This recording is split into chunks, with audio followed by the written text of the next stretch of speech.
If we choose wrong tonight, 2 worlds burn by morning.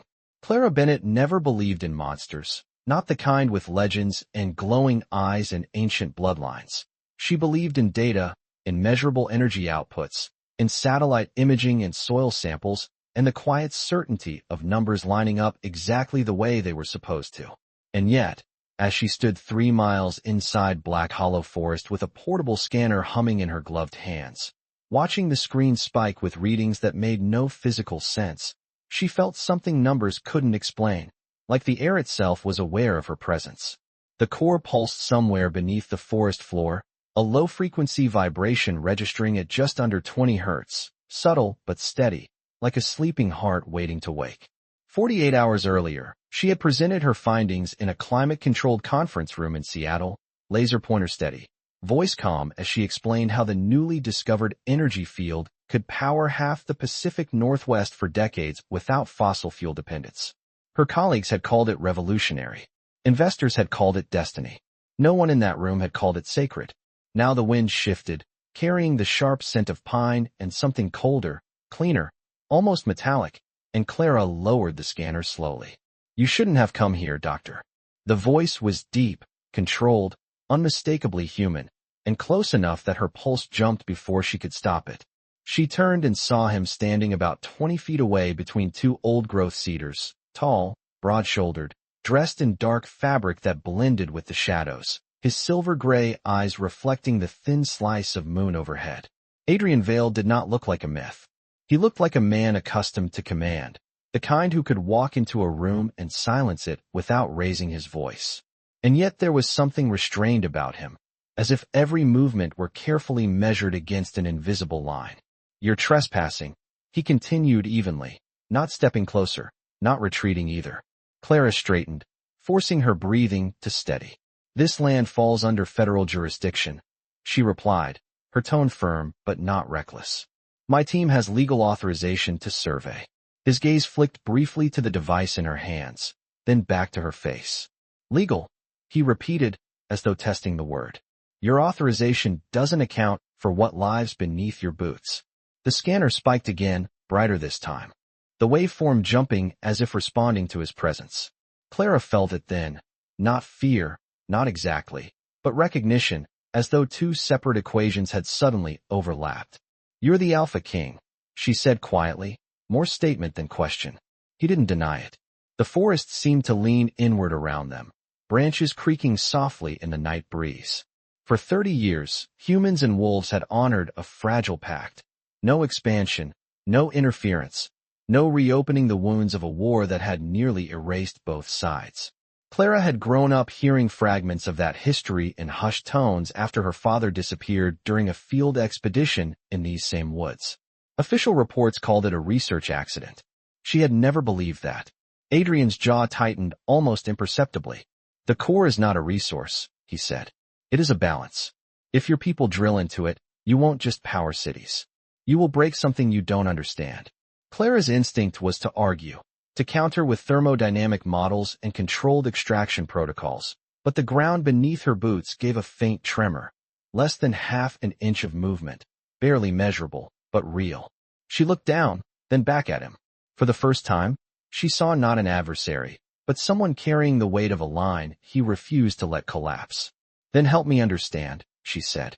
The words surprised her as much as they did him. A long silence stretched between them, filled only by the distant rustle of leaves and the steady hum of the scanner recalibrating.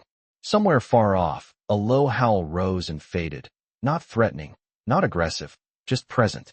Adrian studied her, as if weighing risk against possibility. "If we work together," he said at last, "you will see things that cannot be unseen." Clara tightened her grip on the device, thinking of her father's unfinished notes, of the missing years, of the truth buried under roots and secrecy. "I came here for answers," she replied. "I'm not leaving without them." For a moment, something shifted in his expression, not hostility, not trust, but the first fragile edge of understanding. Above them, the moon slipped free of a passing cloud, casting pale light across forest and king and scientist alike, and beneath their feet, the core pulsed once more, stronger now, as if aware that the next choice would not belong to wolves or humans alone. The tremor beneath Clara's boots faded as quickly as it had come, but the echo of it lingered in her bones like a warning she could not unhear. Adrian stepped closer, closing the distance to roughly 10 feet, still leaving space between them as though an invisible boundary stood where a border once had. "Your team arrives at sunrise," he said quietly. It was not a question. Clara swallowed. The drilling crew was scheduled to move equipment within 12 hours, heavy machinery capable of cutting 50 feet into bedrock in a single day. She had approved the timeline herself. "You have been watching us," she replied. "We have been watching the land," he corrected. His voice held no accusation, only fatigue layered beneath authority. For a moment she imagined what that must mean, to guard thousands of acres not with fences or cameras, but with instinct and memory passed down through generations. "Come," he said after a pause, turning toward a narrow trail that Clara would have missed in daylight. Every rational instinct told her not to follow a man who represented a species her government still labeled unpredictable. But the scanner in her hands pulsed again, softer this time, almost as if urging her forward. She hesitated for only a second before stepping onto the path behind him. They walked for nearly a quarter-mile through towering pines that rose more than 100 feet overhead, their trunks wide enough that it would take 3 people holding hands to circle one. The air cooled as they descended slightly, the temperature dropping several degrees, and the faint hum Clara had detected earlier grew steadier, less chaotic. Adrian stopped at the edge of a small clearing no more than 30 yards across. In its center, the ground glowed faintly beneath a thin layer of moss, a pale blue light seeping through the soil like distant lightning trapped underground. Clara's breath caught. "That is not geothermal," she whispered automatically, stepping closer despite herself. She knelt and pressed her palm against the earth. Warm, but not hot. Alive, but not unstable. Her scanner lit up, readings climbing beyond anything recorded in her preliminary survey. "It responds to proximity," she murmured. Adrian watched her carefully. "It responds to intention," he said. She glanced up at him, ready to challenge the statement. But the core's glow intensified briefly when she focused on it, then dimmed when doubt crept in. Her pulse quickened. This was not simply an energy source. It behaved like a system with awareness. "My father was here," she said suddenly, the realization landing like a quiet thunderclap. Adrian's expression shifted almost imperceptibly. "Yes," he answered. The single word carried weight. Clara stood slowly. "You knew him?" "I knew of him," Adrian replied. "He discovered this place 10 years ago. He understood the danger of exploiting it." The forest seemed to hold its breath. "Then why did he disappear?" she asked, her voice unsteady despite her effort to keep it calm. Adrian's gaze moved briefly to the tree line, as though measuring what to reveal. "Because not everyone wanted peace," he said. The simplicity of the answer chilled her more than any detailed explanation could have. In the distance, an owl called once, sharp and clear. Clara looked back at the glowing earth, then at the man standing across from her, realizing that whatever choice she made in the next 12 hours would not only define her career. It would decide whether the fragile line between two worlds held or finally gave way. Clara remained standing at the edge of the clearing long after Adrian's words settled between them, the glow beneath the moss rising and falling in a slow rhythm that no scientific model had prepared her for.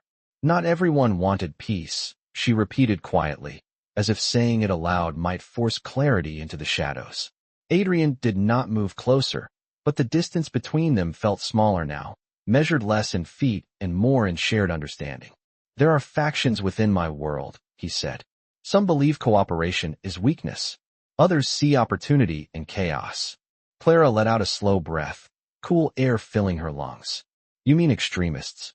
"I mean fear," he corrected gently. "Fear disguised as strength." The core pulsed again, slightly brighter when the tension between them eased. Clara noticed it immediately. "It is reacting to emotional shifts," she murmured, crouching once more to adjust her scanner. The readings fluctuated not with seismic pressure or geothermal variation, but with proximity to them. "To him. It responds to you more strongly," she said, glancing up. Adrian's jaw tightened. "Because my blood carries both histories," he answered. The words hung in the night air. Clara studied him more carefully now, seeing beyond the authority in his posture to the weight beneath it. Your mother was human, she said, piecing together implications. He nodded once. She believed the pact could hold. She believed in coexistence. His gaze drifted briefly to the horizon where the tree line met the sky. She paid for that belief. There was no bitterness in his tone, only restraint, as though anger had been tempered into discipline over years of practice. Clara felt a flicker of recognition, a parallel ache. My father believed the same, she said softly. He used to say that discovery meant responsibility. That just because we can does not mean we should. She had not spoken those words aloud in years. Adrian looked back at her, something almost like surprise crossing his expression. Then he understood more than most of your leaders. The forest shifted with a low rustle as a breeze moved through the upper branches. Clara's phone vibrated faintly in her jacket pocket, a reminder of the world beyond the trees. She pulled it out. 3 missed calls from her project director. 1 message, equipment convoy arriving ahead of schedule. 2 hours. Her pulse spiked. They moved up the timeline, she said, voice tightening. They will begin drilling before sunrise. Adrian's shoulders straightened, not in aggression, but in calculation. If they breach the core without understanding its balance, the energy release will not stay contained to this forest. Clara imagined power grids overloading, fault lines destabilizing, political panic spreading across states. Then we stop them, she said automatically, though she had no clear plan. Adrian held her gaze. If you stand against your own people, they will question your loyalty.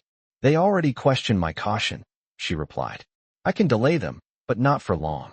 Silence stretched again, heavy but not hostile. The glow beneath the moss intensified slightly, as if urging decision. Clara rose to her full height. Show me everything, she said. No half-truths. If I am going to convince them, I need proof that cannot be dismissed.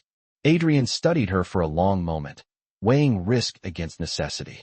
Finally, he inclined his head. Then you must come deeper into the territory, he said. And once you cross that line, turning back will not be simple.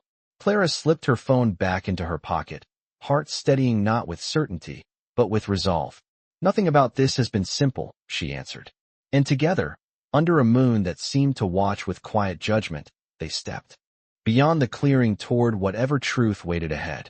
The forest grew denser as they moved beyond the clearing, the trees standing closer together as if guarding what lay ahead. Clara kept pace beside Adrian, her boots brushing over roots that twisted like veins across the forest floor. The air felt heavier here, not suffocating, but charged, as though every breath carried a trace of static before a storm. The faint blue glow from the core faded behind them, yet the hum did not disappear. Instead, it deepened, resonating through the ground in a way that made her aware of each step. How far does your territory extend? She asked quietly, scanning the darkness between trunks that rose more than 80 feet overhead. Farther than your maps acknowledge, Adrian replied. His voice remained even, but there was an edge beneath it now, not directed at her, but at the world beyond the tree line.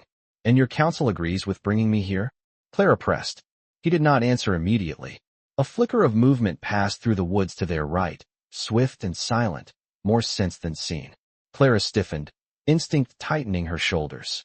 Adrian slowed but did not look alarmed. They do not know, he said at last. The admission landed heavier than she expected. You are risking your authority. Authority is already fragile, he answered. Trust is rarer. The path narrowed into a shallow descent, and Clara steadied herself with one hand against a rough bark trunk. The temperature dropped another few degrees as they entered a natural basin surrounded by stone outcroppings worn smooth by time. In the center stood a formation of standing rocks arranged in a loose circle, each one rising about 6 feet high, weathered but deliberate. The hum intensified the moment they stepped inside the perimeter. Clara's breath caught.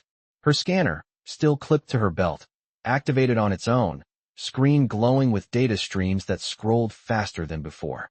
This is older than the treaty, she whispered. Older than recorded history.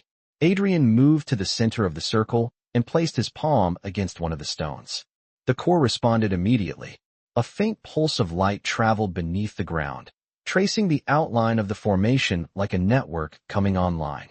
Clara watched in awe, scientific curiosity momentarily overtaking fear. It is not just energy, Adrian said. It is a regulator, a stabilizer. Between ecosystems, it balances what your people call natural law. Clara stepped closer, heart racing. If it is destabilized, she asked. Adrian met her gaze. Weather patterns shift. Migration routes collapse. The ground itself becomes unpredictable. He did not exaggerate. He did not dramatize. He stated it as fact. Clara imagined seismic maps lighting up across the western states, fault lines under pressure, power grids flickering in cities hundreds of miles away. My team believes it is an untapped resource, she murmured. Because you have not shown them what it protects, he replied. A sharp vibration cut through the stillness. Clara froze as her phone buzzed again. She pulled it out and saw a live satellite notification from her project server. The convoy had reached the forest edge. Heavy equipment unloading. Estimated drilling start in 90 minutes. Her stomach tightened. We do not have time, she said. Adrian's posture shifted, something decisive settling into place. From beyond the stone circle, figures emerged one by one between the trees, silent silhouettes stepping into the moonlight. Not aggressive, not welcoming, watchful. Clara felt their presence like a current against her skin. Adrian's voice remained calm, but carried farther now. You asked to see everything, he said. This is everything. Clara looked at the circle of stones, the glowing network beneath the earth, the unseen history pressing against the present, and realized that convincing her colleagues would require more than charts and equations. It would require faith in something she had only just begun to understand. The wolves did not step closer, but their presence pressed in like a wall of silent judgment as Clara stood within the stone circle, her heart beating loud enough that she wondered if they could hear it. Adrian remained at the center, one hand still resting against the ancient rock, the faint network of light beneath the earth pulsing in steady intervals. They do not trust humans, he said quietly, not taking his eyes off the figures at the edge of the basin. Most of them have only known stories of betrayal. Clara swallowed and forced herself to meet the gaze of the nearest silhouette, a tall figure whose eyes caught the moonlight with a reflective glint. There was no snarl, no overt hostility, only scrutiny. And yet you brought me here, she said. Adrian's jaw tightened slightly. Because you asked for truth. The statement carried weight. And something in the clearing shifted, not approval, not acceptance, but a pause. Clara's phone buzzed again, more insistently this time. She stepped back from the stones and checked the update. A live feed notification from one of the drones showed bright floodlights cutting into the forest edge. The convoy had begun clearing access space. Estimated drilling start in 60 minutes. Her pulse spiked. She imagined steel drilling heads descending foot by foot into soil that had remained untouched for centuries. They are moving faster than projected, she said, her voice low but urgent. Adrian removed his hand from the stone, and the glow beneath the ground softened, as if responding to his withdrawal. Then you must decide, he said. Are you their scientist, or are you the daughter of the man who chose restraint? The words landed hard, not accusatory, but precise. Clara felt heat rise in her chest, equal parts frustration and realization. You think this is easy for me? She asked. Everything I have worked for is tied to that project. Grants, research teams, my credibility. Adrian stepped closer, not threatening, but steady. And everything I am responsible for stands beneath this forest. The hum deepened slightly, as if echoing the tension between them. Clara closed her eyes for a brief second, picturing her father's old journals stacked in her apartment, pages filled with notes about ecological balance and ethical boundaries. She had spent years trying to prove his disappearance had meaning. Now that meaning stood glowing under her feet. She opened her eyes and inhaled slowly. If I delay them without evidence, they will override me, she said. But if I transmit live data from this formation, readings that show instability linked to drilling pressure, I can force a review. Adrian studied her carefully. Will they listen? They will listen to liability, she answered. If I show them a potential cascade effect across multiple states, they will pause. One of the wolves at the perimeter shifted position, a subtle movement that carried unease. Tom was compressing. Clara stepped toward the center of the circle again and activated her scanner to full broadcast mode. The screen filled with spectral data, waveforms mapping out in real time as the core responded, to both her proximity and Adrian's presence. "Stand here," she said, looking at him. "Let it respond naturally." Adrian hesitated only a fraction before stepping beside her. Within arm's reach, the light beneath the earth brightened noticeably, the pattern stabilizing into a complex lattice that no standard geological model could replicate. Clara began transmitting the feed to her research server, fingers moving quickly, heart racing. "If this works," she murmured, more to herself than to him, "they will have no choice but to stop." Adrian glanced toward the distant glow beyond the trees where human lights cut against the night. "And if it does not?" Clara met his gaze, the hum of the core vibrating through both of them. "Then we find another way." The data stream surged across Clara's screen in layered bands of blue and gold, waveforms stabilizing into patterns so complex they looked almost intentional, as if the core were communicating rather than reacting. Adrian stood beside her within the stone circle, close enough that she could feel the steady warmth radiating from him despite the cool night air. The lattice of light beneath the earth intensified when his presence aligned with hers, and Clara's pulse quickened at the correlation. "It is synchronizing," she whispered, watching the harmonic frequencies settle into a rhythm that no conventional energy source could replicate. Her tablet vibrated with an incoming response from the research server. She tapped the notification, eyes scanning rapidly. Automated flags triggered. Structural instability warning. Potential seismic cascade probability recalculating. She exhaled slowly. The system was recognizing the anomaly. "They are seeing it," she said, voice tight with cautious hope. Beyond the trees, the distant glare of industrial floodlights cut through the darkness, artificial and harsh against the natural glow of the basin. Adrian's gaze followed her line of sight. "Your people will not retreat easily," he said. "Power is rarely surrendered without resistance." Clara felt the truth of that in her bones. Her phone rang, the sharp sound breaking the fragile stillness. She stepped a few paces away from the circle, but did not leave it entirely. "Clara Bennett," she answered, forcing steadiness into her tone. Her project director's voice came through strained and urgent. "What did you transmit?" "We are getting cross-sector alerts. The predictive models are lighting up across 3 states. This suggests destabilization risks we did not account for." Clara glanced at Adrian, then back at the glowing lattice beneath her feet. "Because you did not have the full data set," she replied. "The core is not a simple geothermal reservoir. It functions as an environmental regulator. Drilling pressure could trigger chain reactions far beyond this forest." Silence on the other end, then a sharp inhale. "Are you certain?" Clara's gaze met Adrian's again. He did not speak, but the quiet certainty in his expression steadied her. "Yes," she said firmly.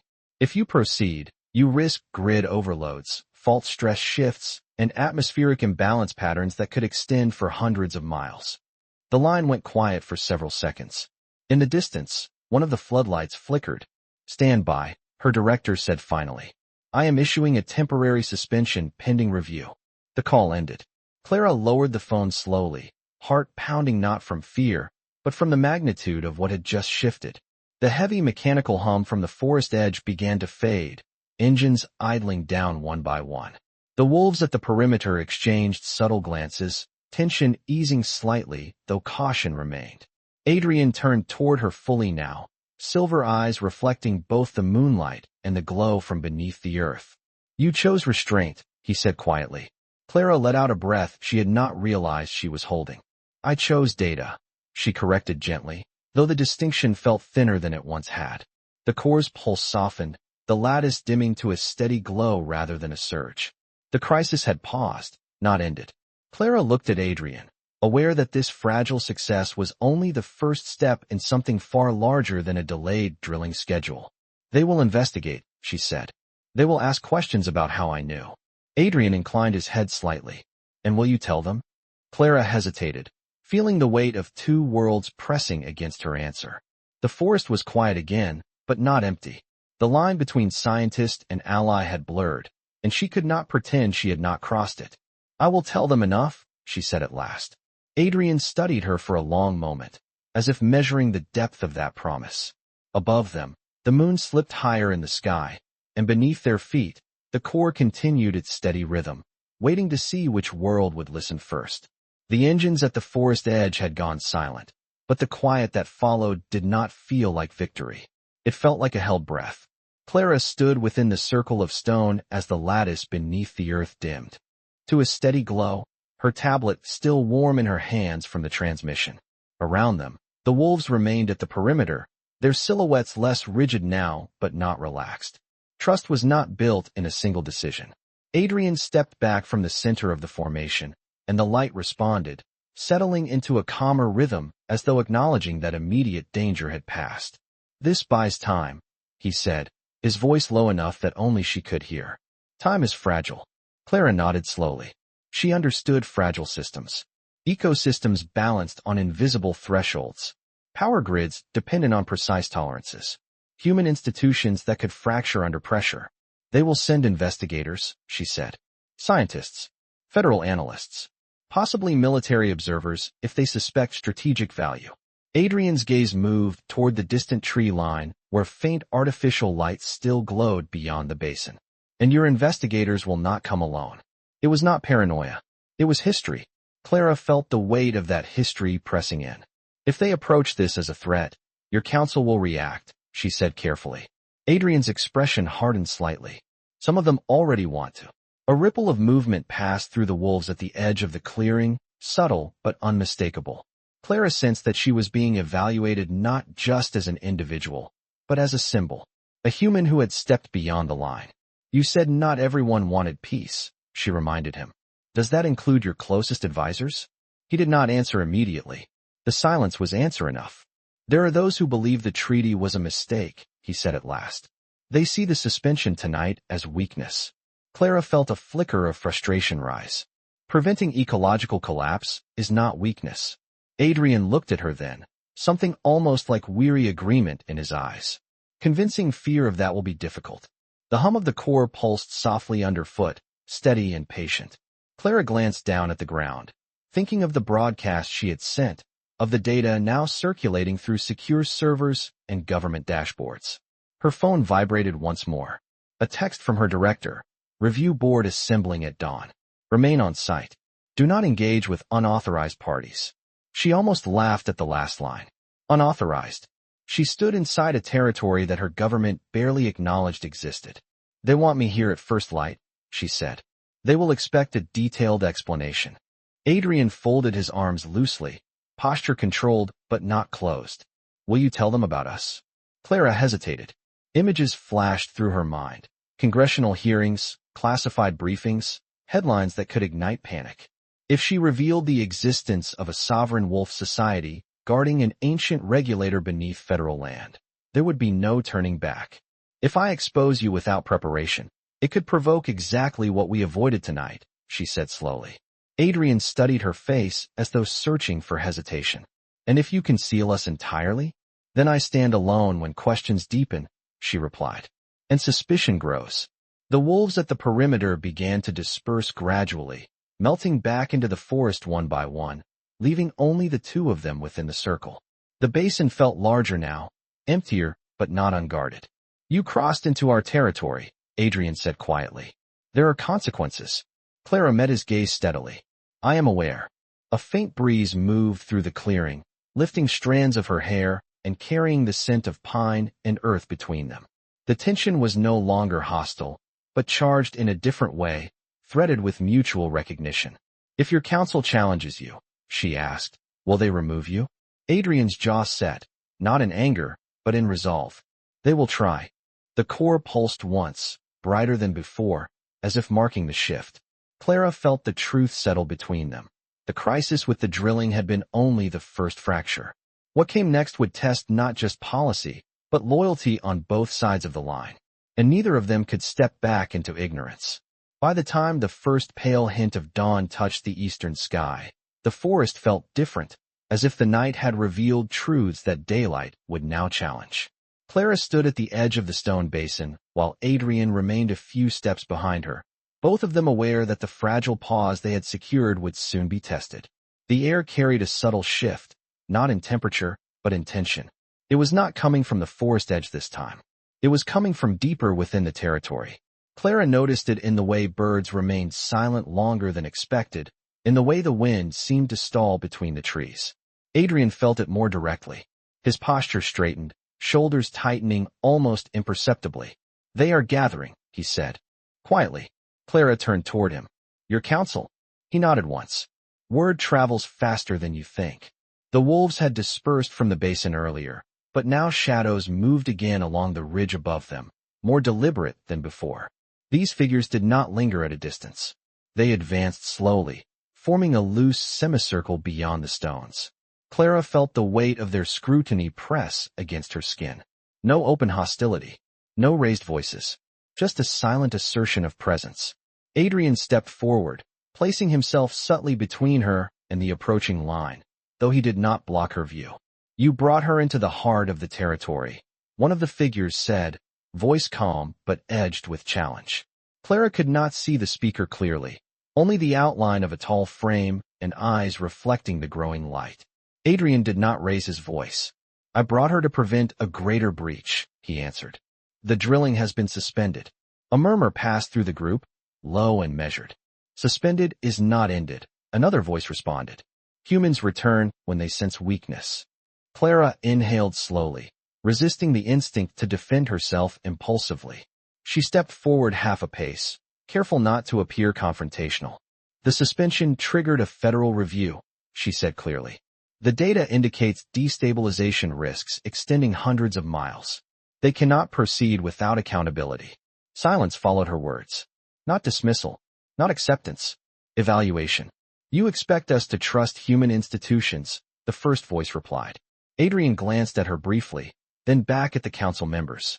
"Trust is not the question," he said. "Strategy is." The tension tightened another degree. Clara realized that this was not only about the core. It was about Adrian's leadership, about whether cooperation defined strength or betrayal. "Your blood complicates your judgment," a third voice added, sharper than the others. The words landed like a blade disguised as fact. Clara felt the subtle shift in Adrian beside her, not outward anger, but something older, more controlled. "My blood is the reason the core responds as it does," he said evenly. "It is also the reason I understand both sides of this conflict." A faint glow pulsed beneath the earth again, subtle but present, as if the land itself were listening. Clara felt a surge of clarity. This was the fracture line he had warned her about. "If you remove him," she said carefully, addressing the council despite the risk, "you remove the only bridge capable of stabilizing what lies beneath this forest." The semicircle tightened slightly. One figure stepped forward just enough for Clara to see his features more clearly. Older, expression measured but unyielding. "And what do you offer in return for our restraint, Doctor?" he asked. The question was not hostile. It was transactional. Clara met Adrian's gaze for a brief second, then faced the council again. "Transparency," she said. "Scientific collaboration under controlled terms. Independent verification that protects the core while proving its function. You remain sovereign. We establish boundaries no one crosses." The forest seemed to hold its breath again. Dawn light filtered through the trees, illuminating the stone circle in pale gold. The decision had shifted from stopping machines to redefining power. And Clara understood, with sudden clarity, that this next answer would determine whether the pause they had earned became a foundation or the beginning of a deeper divide. Dawn settled fully over the basin, washing the stone circle in muted gold as the council's question lingered in the cool morning air. Clara felt the weight of every gaze upon her, not hostile, but exacting. Transparency was not a word that held power here unless it was matched with proof. Adrian remained at her side, not shielding her now, but standing level with her, a quiet statement that whatever came next would be faced together. The older council member studied her for a long moment before speaking again. "Collaboration requires limits," he said. "Define territory. Define knowledge." Clara nodded slowly. "Agreed. The core remains under your protection. Any research conducted would occur under joint supervision. No extraction, no drilling, only observation and environmental modeling." A faint murmur moved through the semicircle. Adrian's voice cut through it, steady and measured. "If we isolate the core as an ecological regulator and establish protective status through human law, further industrial attempts become federal violations." Clara understood immediately. A classified environmental protection zone, she said, thinking through the policy channels. If I can prove that destabilizing the core threatens multi-state infrastructure, it qualifies as critical natural defense. That places it beyond private contracts. The older council member's expression shifted slightly, not approval, but recognition of strategic value. And you would lead this effort? He asked. Clara inhaled slowly. Yes. The commitment settled into her chest with surprising calm. She had entered the forest chasing answers about her father. She was leaving with responsibility far greater. The hum beneath their feet pulsed once, brighter in the growing light, and Clara realized the core had not surged in agitation this time. It had steadied. Adrian stepped forward half a pace, addressing the council without raising his voice. If we retreat into isolation, conflict returns. If we build a boundary reinforced by their laws and our vigilance, we control the terms. The tension in the basin eased by degrees. One by one, the council members exchanged looks that spoke of calculation rather than defiance. There will be oversight, the older member said at last. From both sides. Clara met his gaze without flinching. There should be. Silence followed, but it was no longer sharp. It was contemplative. The sun crested the treetops fully now, scattering light across the stones and illuminating Adrian's profile in clear detail. For the first time since she had stepped into Black Hollow, Clara saw not a symbol of myth or opposition, but a leader balancing on a line drawn long before either of them were born. The older council member inclined his head slightly toward Adrian. Prove that your path does not weaken us, he said, and we will stand with it. The semicircle loosened, figures stepping back into the trees as the immediate challenge dissolved into conditional trust. Clara let out a quiet breath she had not realized she was holding. Adrian turned to her, silver eyes reflecting morning light instead of moon. This is only the beginning, he said. Clara nodded. I know. Beyond the basin, human vehicles waited at the forest edge, unaware of how close the balance had come to shifting. Beneath the earth, the core maintained its steady rhythm, no longer reacting to crisis but to possibility. Clara looked at Adrian, aware that the bridge they had built was fragile but real. We protect it together, she said quietly.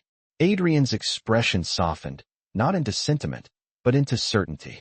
Together, he echoed. And as the sun rose higher over Black Hollow, two worlds that had once stood on opposite sides of fear now faced the uncertain future not as enemies, but as guardians of the same fragile balance.